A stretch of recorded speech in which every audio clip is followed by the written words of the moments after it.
अरे अब आ रही हो चाय लेकर। कितनी बार कहा है कि सफर वाले दिन सूरज से पहले उठो। अम्मा जी, हम तो 4 बजे उठ गए थे। सारा सामान पैक हो गया है, बस आपकी चाय थोड़ी देर से बनी। और वैसे भी अम्मा, सूरज जी आपकी स्पीड देखकर पीछे छुप गया होगा। इतना हुक्म चलाया आपने आज। देख रही हो रचना, ये है तेरी छोटी देवरानी। जुबान तो देखो आजकल की बहुएं, कोई शर्म लिहाज नहीं। हम तो बेशरम हैं अम्मा, आप तो रोज कहती हैं, आज खुद कबूल कर लिया। हाय राम, कैसी कैसी बहुएं मिल गई हैं। गांव की औरतें तो सिर झुका कर चलती थी, और ये देखो हंसते हुए जवाब देती है। जिसके बाद तीनों सास बहू कार से रेलवे स्टेशन की ओर रवाना हो जाती हैं, जहां सास ने साड़ी पहना हुआ था और वहीं बहुएं स्मार्ट कुर्तियों में थी। कुछ देर बाद वो सभी रेलवे स्टेशन पहुंच जाती हैं। हे भगवान, ये रेलवे स्टेशन है या मेला? और देखो जरा, लड़कियां क्या क्या पहनकर घूम रही हैं। अम्मा, ये लखनऊ है, यहाँ फैशन दिखाना है, घूंघट नहीं। अम्मा जी, ट्रेन आ रही है, हम नंबर ढूंढ लेते हैं। जिसके बाद ट्रेन अपने प्लेटफॉर्म पर आती है, जहां तीनों सास बहू अपना अपना सीट नंबर देखकर अपने अपने सीट पर बैठ जाती हैं। गोमती देवी खिड़की के पास बैठती हैं, तो वहीं बहुएं सामने वाली सीट पर। अब मेरी बूढ़ी हड्डियां गांव जाकर ही आराम पाएगी। ये शहर तो मुझे रोक दे रहा है। और गांव जाकर आप क्या करेंगी अम्मा? फिर बहुएं कहेंगी, अम्मा ने हमें चैन से जीने नहीं दिया। अब मैं क्या कहूँ, बहुएं भी ऐसी जो सास को सास नहीं, मजाक समझती है। अम्मा जी, हम आपको बहुत प्यार करते हैं। आप ही तो हैं जो हमसे हमेशा जुड़ी रहती हैं। हाँ बेटा, प्यार तो है, पर तुम्हारी ये नई चाल चलन, आजादी, खुले विचार, ये नहीं पचते मुझे। अम्मा, ये चाल चलन नहीं, समय की मांग है। आजकल लड़कियों को पढ़ लिख कर आत्मनिर्भर होना चाहिए, और साड़ी की जगह सलवार कुर्ती पहननी चाहिए, बाल खोलने चाहिए, और सबके सामने ठहाके लगाने चाहिए। ये है तुम्हारी तरक्की? नहीं अम्मा जी, तरक्की ये है अपने फैसले खुद लेने की आजादी। इंसान चाहे साड़ी पहने या जीन्स, असली इज्जत तो सोच में होती है। एक और सास और दोनों बहुएं बात कर रही होती हैं, तो वहीं ट्रेन अपने स्टेशन से चलना शुरू हो जाता है। कुछ देर बाद उन्हीं के डिब्बे में 2 बुजुर्ग, एक नवविवाहित जोड़ा और एक कॉलेज की लड़की अकेली बैठी है। तभी मनीषा उनसे बातचीत करने लगती है। हाय, हेलो, कहाँ जा रही हो? बरेली मेरी नानी रहती है। ओह, कितनी प्यारी बात है। अकेले सफर कर रही हो? हाँ, आदत हो गई है, और कोई है भी नहीं जो छोड़े। तभी मनीषा की सास बीच में बोलते हुए कहती है, अरे बिटिया, अकेली लड़की को ऐसे सफर नहीं करना चाहिए, जमाना खराब है। अम्मा, जमाना नहीं, सोच खराब होती है। लड़की अगर आत्मनिर्भर हो तो सफर भी करती है और दुनिया भी संभालती है। अभी मनीष ने इतना कहा ही था कि तभी ट्रेन में एक चाय वाला आता है, जिससे दोनों बहू चाय खरीदती हैं और गोमती देवी पैसे देती हैं। जरा संभल कर बैठो बहू, कपड़े ऐसी पहनती हो कि आदमी चाय नहीं तुम्हें घूरते हैं। अम्मा जी, हम भले से ही कपड़े पहनते हैं। जो आदमी औरतों को घूरते हैं उसके संस्कार गंदे होते हैं। अरे हाँ अम्मा, अब तो सरकार भी कहती है दोष नजर में है, लड़कियों के कपड़ों में नहीं। ऐसे ही बातें करते करते दोपहर का समय हो जाता है। वही ट्रेन अपनी तेज रफ्तार से पटरी पर दौड़ रही होती है। तुम दोनों को देखती हूँ तो लगता है मेरे जमाने की औरतें बहुत भोली थी। अम्मा, वो समय और था, आज की दुनिया तेज है। बहुएं अब केवल चूल्हा चौका नहीं देखती, कंपनी और दफ्तर भी संभालती हैं। पर घूंघट, लज्जा, ये सब क्या हो गया? बहू तो घर की इज्जत होती है। अम्मा, इज्जत अब सिर्फ सिर पर पल्लू रखकर नहीं आती। बहू अब घर की इज्जत के साथ साथ समाज की ताकत भी बनती है। ऐसे ही बातें करते करते रात का वक्त हो जाता है, जहां सभी मुसाफिर धीरे धीरे सो जाते हैं, लेकिन सास अभी भी बैठी है। मनीषा बाहर का नजारा देख रही है, रचना किताब पढ़ रही है। बहू, एक बात कहूँ? जी अम्मा। तुम दोनों जितना बोलती हो ना, सुनती भी हो, मुझे ये अच्छा लगता है। भले ही तुम बेशरम हो, पर मन की साफ हो। अम्मा, आपने बेशरम कहकर तारीफ की है या ताना मारा है? तुम जैसी बहुओं को कोई कुछ भी कहे, तुम खुद की बात कहने से नहीं डरती। यही हिम्मत सबसे बड़ी बात होती है। ऐसे ही कुछ देर बाद ट्रेन की खिड़की के पास बैठी गोमती देवी धीरे धीरे सोने की कोशिश कर रही थी। रात का समय है, बोगी में हल्की रोशनी है। मनीषा खिड़की की ओर देख रही है और रचना चुपचाप किताब पढ़ रही है। नींद भी नहीं आ रही और ये सीट तो ऐसे हिल रही है जैसे गांव का हैंडपंप। माँ जी, आप चाहे तो मैं तकिया ठीक कर दूं, शायद आपको थोड़ी राहत मिले। रहने दो, बस तुम लोग अपना मोबाइल चलाओ। और हाँ, रात के समय बहू ऐसे खुली बालों में नहीं घुमा करती। माँ जी, हम बस आप पर ध्यान दे रहे थे, फोन तो बंद ही है। अभी रचना ने इतना कहा ही था कि तभी एक कोच में शोर उठता है। कुछ यात्री चिल्ला रहे हैं, एक बच्चा जोर जोर से रो रहा है। तभी एक औरत घबराई हुई है। कोई डॉक्टर है क्या? मेरा बेटा बहुत तेज बुखार में तड़प रहा है। अरे मनीषा, चलो देखते हैं। हाँ दीदी, मैं फर्स्ट एड बॉक्स भी ले लेती हूँ। जिसके बाद दोनों बहुएं दौड़कर उस महिला के पास जाती हैं। गोमती देवी भी सही से बैठ जाती है और चुपचाप देखती रहती है। दीदी घबराइए मत, हमें दवाई की थोड़ी जानकारी है। मैं बच्चे का तापमान देखती हूँ। ये लो दीदी, माथे पर रखिए। ये पैरासीटामोल है, उम्र के हिसाब से एक छोटा चम्मच देना है। भगवान तुम्हारा भला करे, कोई नहीं सुन रहा था। अरे बहन, घबराने वाली कोई बात नहीं है, सब ठीक है। ऐसा कहकर वो अपनी सीट पर जाकर बैठ जाती है। थोड़ी देर में बच्चा थोड़ा शांत हो जाता है। बाकी यात्री भी तारीफ करते हैं। गोमती देवी बहुओं की तरफ गौर से देखती है और फिर धीरे से खिड़की से बाहर देखने लगती है। ट्रेन अपनी पूरी रफ्तार से चल रही थी। ऐसे ही रात के लगभग 2 बज रहे होते हैं और बोगी में लगभग सभी यात्री सो रहे हैं। तभी एक युवक धीरे से उठता है और एक बूढ़ी महिला का बैग खींचने की कोशिश करता है, लेकिन उस चोर को ये नहीं पता था कि रचना और मनीषा अभी भी जागी हुई है। तभी मनीषा की नजर उस पर पड़ती है। दीदी देखो, वो लड़का कुछ गड़बड़ कर रहा है। हाँ, मुझे भी ऐसा ही लग रहा है, सच में। चलो धीरे से चलकर देखते हैं। जिसके बाद दोनों बिना शोर किए उठती हैं। मनीषा आगे बढ़ती है और चुपके से युवक का कंधा पकड़ती है। अरे ये बैग तेरा नहीं है, चुपचाप छोड़ दे, वरना पुलिस को बुला लेंगे। तू कौन होती है पूछने वाली? गलत। ज्यादा चिल्लाया तो सबको जगा देंगे। हाथ छोड़ और पुलिस को बुलाने दे।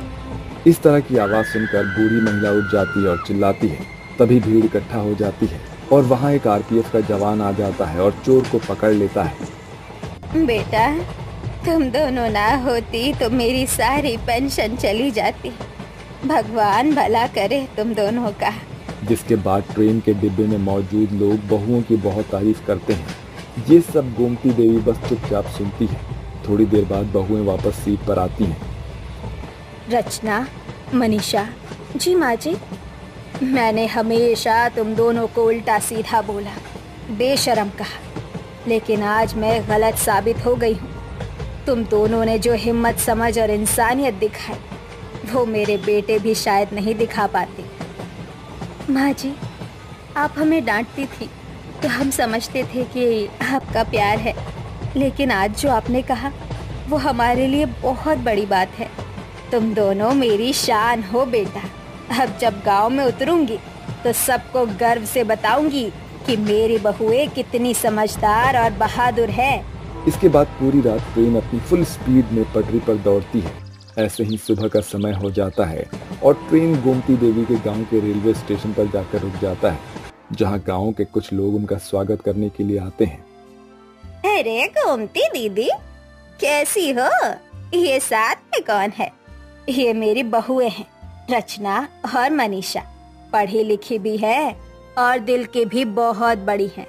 पहचाना नहीं जाता गोमती बहन, आप तो अपनी बहुओं को देखती नहीं थी। कभी कभी बहुएं ही सिखा देती है कि माँ कैसे बनना है। इसी तरह से तीनों, गोमती देवी, रचना और मनीषा, एक दूसरे का हाथ पकड़कर गांव की ओर बढ़ जाते हैं। वहीं ट्रेन पीछे सीटी देते हुए रवाना हो जाती है।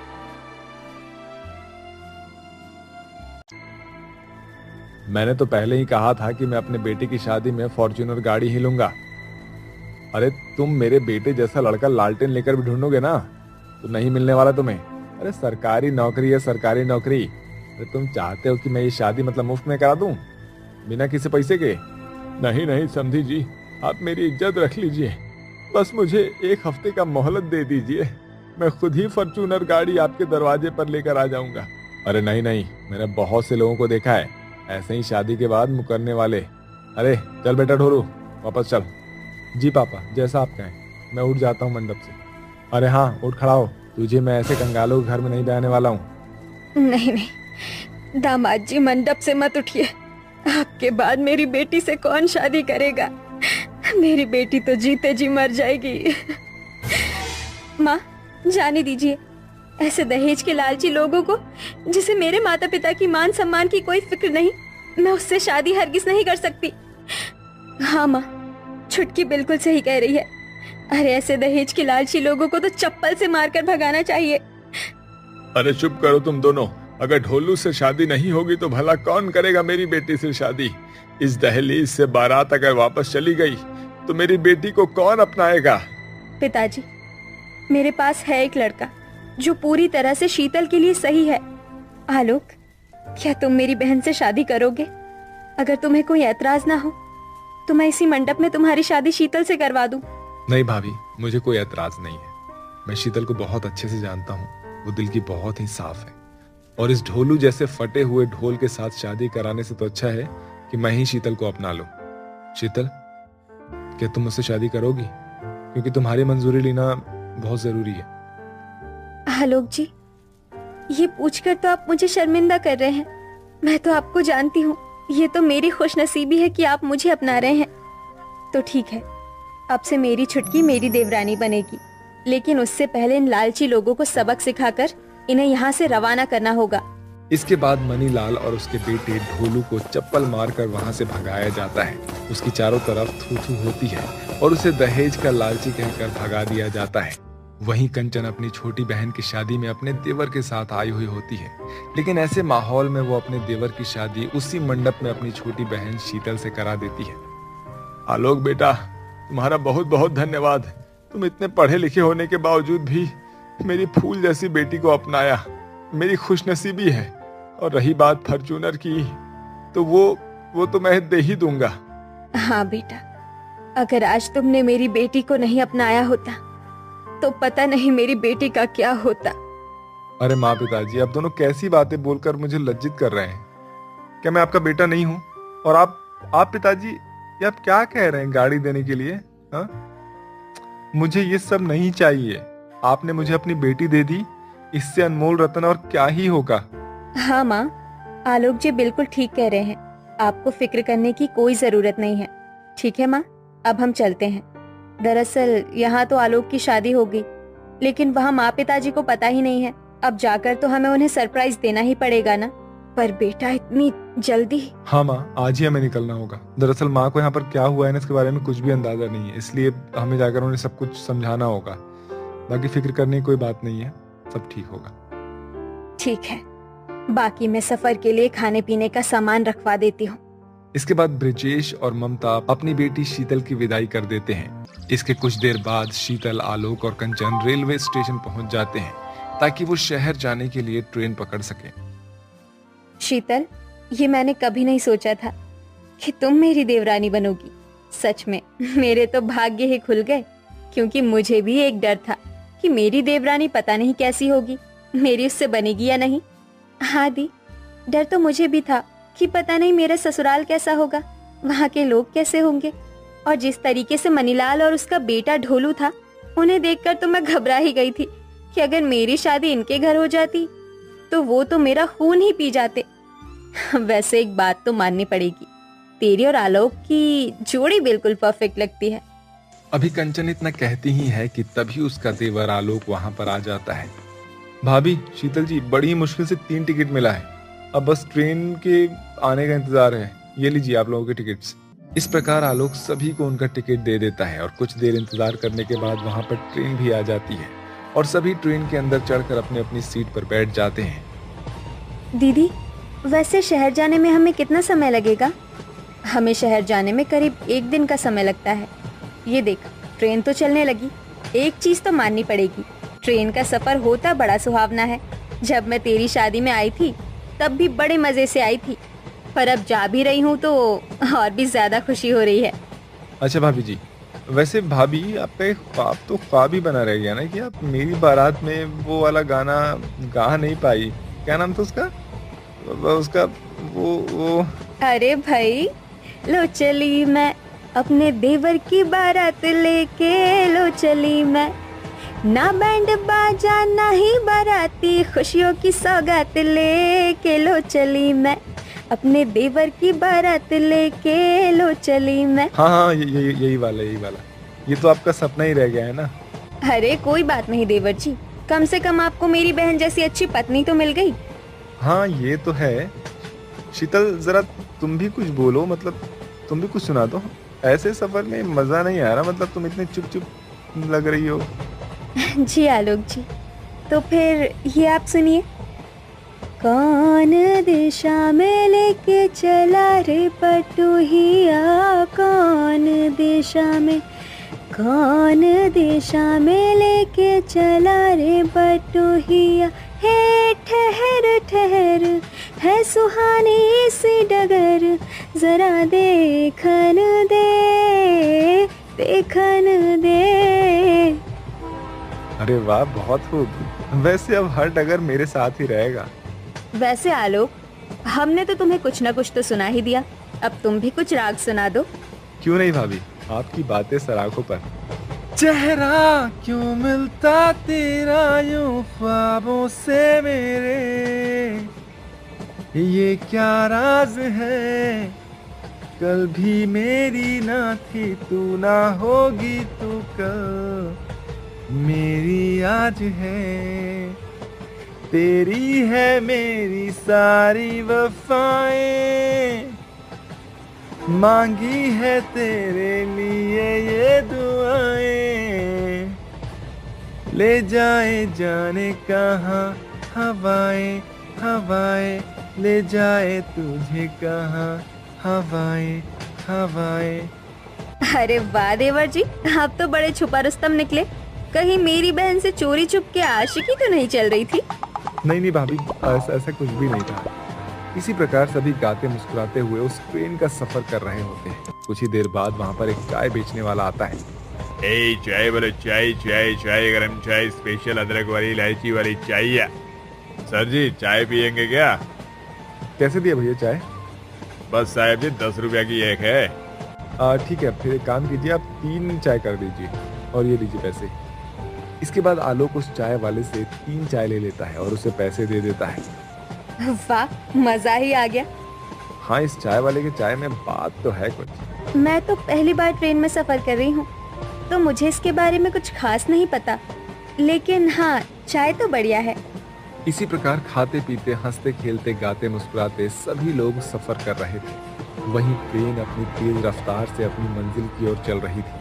ऐसे ही कुछ घंटे बीत जाते हैं और आलोक और शीतल और कंचन शहर अपने घर पहुंच जाते हैं। अरे ये क्या बहू, तू तो अपनी बहन की शादी में गई थी, और ये क्या, तू अपनी बहन को ही अपनी देवरानी बनाकर ले आई?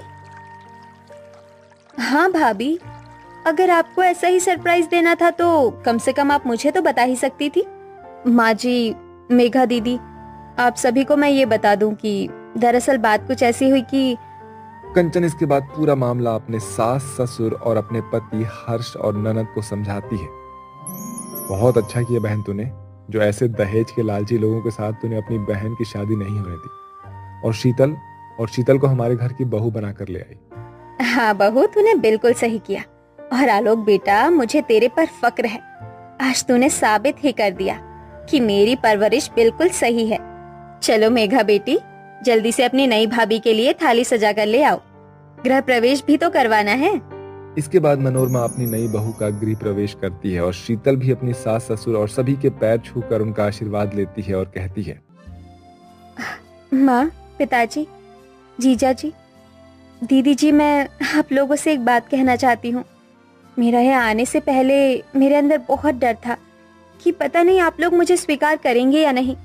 आलोक जी को तो मैं समझ गई थी, लेकिन आप लोगों का स्वभाव मैंने यहाँ देखा तो मुझे ये विश्वास हो गया कि आप लोग सच में बहुत अच्छे हैं।